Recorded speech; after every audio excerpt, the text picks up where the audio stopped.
Hi friends, வணக்கம் and welcome to எங்கள் வீட்டு சமையல். நம்ம இன்றைக்கி வந்து நல்ல க்ரீமியான ஸ்ட்ராபெரி ஐஸ்கிரீம் எப்படி பண்ணலாம் அப்படின்றது தான் பார்க்க போகிறோம். இது வந்து ஒரு சம்மர் ஸ்பெஷல் ரெசிபி அப்படின்னே சொல்லலாம். கிட்ஸ்லாம் ரொம்ப என்ஜாய் பண்ணி சாப்பிடுவாங்க. ஸோ கண்டிப்பாக ட்ரை பண்ணுங்கள். சரி, வாங்க நம்ம எப்படி பண்ணலான்னு பார்ப்போம். ஃபஸ்ட்டு நம்ம ஸ்ட்ராபெரி சாஸ் செய்கிறதுக்கே என்னென்ன தேவை அப்படின்னு பார்த்துடலாம். இப்போ நமக்கு வந்து ஒரு பேக்கெட் ஸ்ட்ராபெரியை நம்ம கட் பண்ணும்போது 1 கப் அளவுக்கு நமக்கு மெஷர்மெண்ட் கிடச்சிது. அதனால் 1 கப் ஸ்ட்ராபெரிக்கு 1.5 கப் ப்ரௌன் சுகர் அப்படின்ற அளவு எடுத்திருக்கோம். நீங்கள் வந்து ஒயிட் சுகர் ஆட் பண்ணணும் அப்படின்னாலும் ஆட் பண்ணிக்கலாம். சில டைம் வந்து ஸ்ட்ராபெரி ஐஸ்கிரீம் பண்ணுறதுக்கு அப்படியே இந்த ஸ்ட்ராபெரியை அரைச்சி அந்த விப்பிங் க்ரீமில் சேர்ப்பாங்க. அந்த மாதிரி நம்ம ஃப்ரூட் பல்ப்பை டைரெக்டாக சேர்க்கும் போது நமக்கு ஐஸ்கிரீம் வந்து கிறிஸ்டலாக வரும். அந்த சாஃப்டாக க்ரீமியாக வராது. அதனால தான் நம்ம இப்போது சாஸ் செய்கிறோம். சாஸாக செஞ்சு நம்ம வந்து கலக்கும்போது நமக்கு அந்த க்ரீமி டெக்ஸ்டர் கிடைக்கும். ஒரு பேனில் நம்ம கட் பண்ணி வச்சுருக்க ஸ்ட்ராபெரி ஆட் பண்ணிக்குவோம்.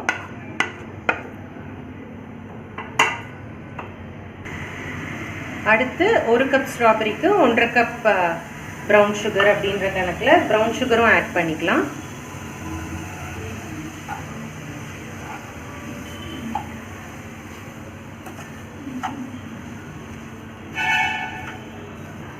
நம்ம வந்து வாட்டர் போட தேவை கிடையாது. அதுவே அந்த சுகர்லாம் மெல்ட் ஆகியே உங்களுக்கு அப்படியே நல்லா அந்த சாசி டெக்ஸ்டர் வர ஆரம்பிக்கும். நீங்கள் வந்து ஒரு மீடியம் ஃப்ளேமில் வச்சு கிண்டிகிட்டே இருங்க. இப்போ நம்ம போட்டிருக்க சுகர்லாம் மெல்ட் ஆகி கொஞ்சம் தண்ணியாக இருக்குது. இந்த ஸ்ட்ராபெரி பீசஸும் பார்த்திங்கன்னா நல்லா பல்ப்பியாக இருக்குது.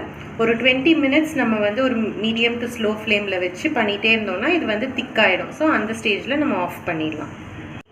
இப்போ நம்ம வந்து சிம்மில் வச்சு ஒரு 20 மினிட்ஸ் ஆயிடுச்சு.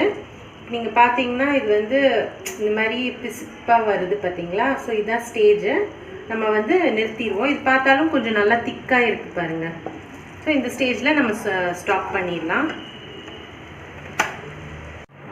நம்ம வந்து இப்போது Milky Mist fresh cream 40% fat உள்ளது வாங்கியிருக்கோம். இது வந்து 200 ml. இது வந்து யூஸ்வலாக இங்கே கிடைக்கும். அப்படி இல்லைன்னா வந்து விப்பிங் க்ரீம்னு ஒன்று இருக்கும். அதுவும் வந்து ஐஸ்கிரீம் பண்ணுறதுக்கு நல்லாயிருக்கும். ஸோ ஃபஸ்ட் சாய்ஸ் வந்து விப்பிங் க்ரீம். அது நீங்கள் வாங்கிட்டீங்கன்னா உங்களுக்கு அந்த இது ஸ்டிஃப் பீக்ஸ்லாம் ஈஸியாக வந்துடும் சீக்கிரத்தில். அது கிடைக்கல அப்படின்னா நீங்கள் இந்த மாதிரி ஃப்ரெஷ் க்ரீம் வாங்கிக்கலாம். பட் இருக்கிறதுலேயே கொஞ்சம் ஹை பர்சன்டேஜ் ஃபேட் உள்ளதாக பார்த்து வாங்கிக்கோங்க.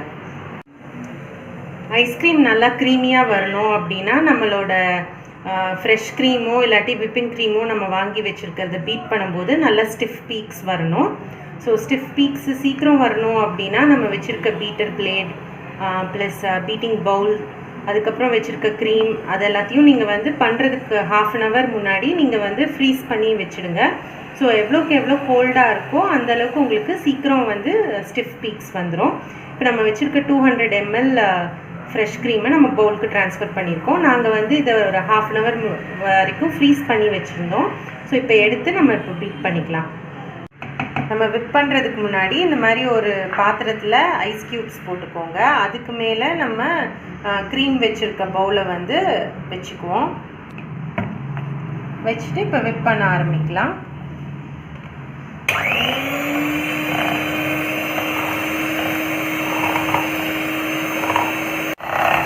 இப்போ நல்லா அந்த ஐஸ்கிரீம் அந்த க்ரீம் கன்சிஸ்டன்சி வந்துடுச்சு.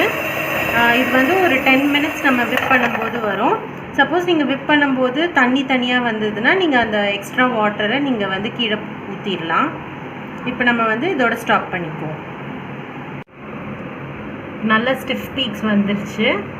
ஸோ நம்ம இப்போது ஸ்டாப் பண்ணிக்குவோம். நம்ம வச்சுருக்க ஸ்ட்ராபெரி சாஸ் நல்லா ஆறிடுச்சு. இப்போ நம்ம கொஞ்சம் கொஞ்சமாக அந்த ஸ்ட்ராபெரி சாஸை இதில் நம்ம ஆட் பண்ணுவோம். நம்ம இப்போ வந்து 120 ml ஸ்ட்ராபெரி சாஸ் ஆட் பண்ணியிருக்கோம். ஆட் பண்ணி திரும்பவும் விப் பண்ணுவோம்.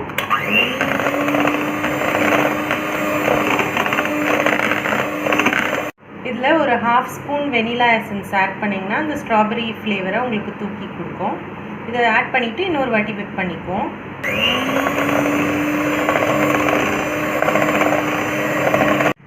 நம்ம ரெடி பண்ணியிருக்க ஐஸ்கிரீம் மிக்ஸை வந்து நம்ம ஒரு ஏர் டைட் கண்டெய்னரில் போட்டுருவோம். இதை வந்து ஓவர் நைட் நம்ம ஃப்ரீஸ் பண்ணோன்னா நெக்ஸ்ட் டே நமக்கு ஐஸ்கிரீம் ரெடி ஆகிடும். நம்ம வச்சுருக்க அந்த ஸ்ட்ராபெரி சாஸ் வந்து மீந்துச்சுன்னா கவலைப்படாதீங்க. அதை வச்சு நம்ம வந்து ஸ்ட்ராபெரி மில்க் ஷேக் பண்ணலாம், இல்லைன்னா கேக்குக்கு ஃப்ராஸ்டிங்காகவும் யூஸ் பண்ணலாம்.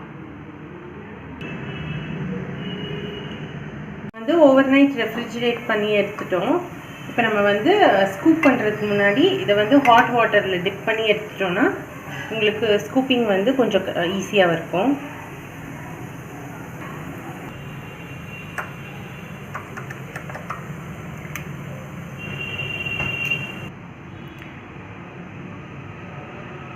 நம்ம மேலே ஸ்ட்ராபெரி சாஸை இன்னும் கொஞ்சம் போட்டுக்கலாம். ஃப்ரெஷ் ஸ்ட்ராபெரி வச்சு பண்ண ஸ்ட்ராபெரி ஐஸ்கிரீம் சூப்பராக தயாராகிடுச்சு. ஸோ நம்ம இந்த ஸ்ட்ராபெரி சாஸ் வச்சு பண்ணுறனால உள்ளே அந்த ஐஸ்கிரீம் யூஸ்வலாக இந்த ஃப்ரூட் பல்ப்பெல்லாம் மிக்ஸ் பண்ணோன்னா மொறுமொறுன்னு ஆகிடும், உள்ளே கிறிஸ்டல்ஸ் இருக்கும். இது மாதிரி சாஸாக கலக்கிறனால நல்லா ரிச்சாக க்ரீமியாக இருக்கும், நல்ல ஃப்ளேவர் அண்ட் நல்ல ஸ்மெல்லோட சூப்பராக இருக்கும். நீங்கள் கடையில் வாங்குறதோட ரொம்ப சுவையாக இருக்கும். கண்டிப்பாக ட்ரை பண்ணுங்கள், உங்களோட குழந்தைங்களுக்குலாம் ரொம்ப பிடிக்கும். ஈஸியான ரெசிபி தான். ஸோ இந்த வீடியோ உங்களுக்கு பிடிச்சிருந்ததுன்னா லைக் பண்ணுங்கள், ஷேர் பண்ணுங்கள், சப்ஸ்கிரைப் பண்ணுங்கள், மறக்காமல் பெல் பட்டனையும் டேப் பண்ணுங்கள். அப்போ தான் எங்களோட ரெகுலர் அப்டேட்ஸ் உங்களுக்கு வந்து சேரும். தேங்க்யூ.